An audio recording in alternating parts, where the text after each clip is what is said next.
blev Mr. og Mrs. Steiner kåret, men før den endelige vinder blev fundet, skulle de deltagende Steinere give igennem en masse prøver bestående af Steiner stopdans, slå masker op, og rytmisk morgendans, og selvfølgelig scorereplikker The Steiner Way. Jeg synes, du ligner en, der er midt i en kosmologisk chakramæssig personlighedskrise. Skal jeg danse dit navn? Vi var så heldige at få fat i Mr. og Mrs. Steiner efter showet. Du er nu blevet kåret som Mr. Steiner anno 2010. Hvordan har du med det? Det er sgu da nice. Det er mega sjovt. Jeg havde ikke forventet det, da jeg i hvert fald meldte mig til, eller hvad man skal sige.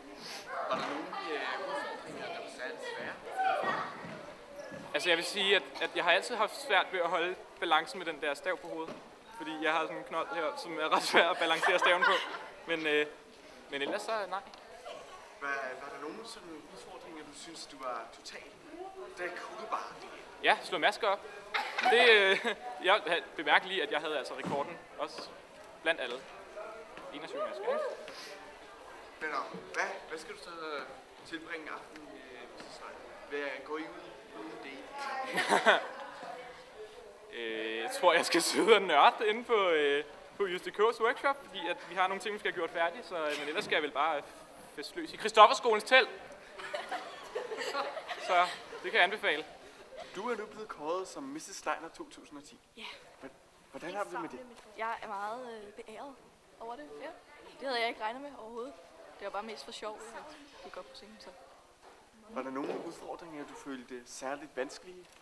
Ja, scorereplikken synes jeg var lidt svær. Ja, den var tricky. Men var der nogle sådan udfordringer, du så har følt dig superdig, så at sige?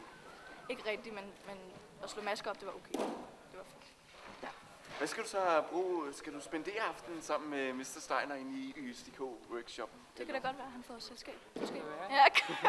Ja, Måske. man ved aldrig. Ikke noget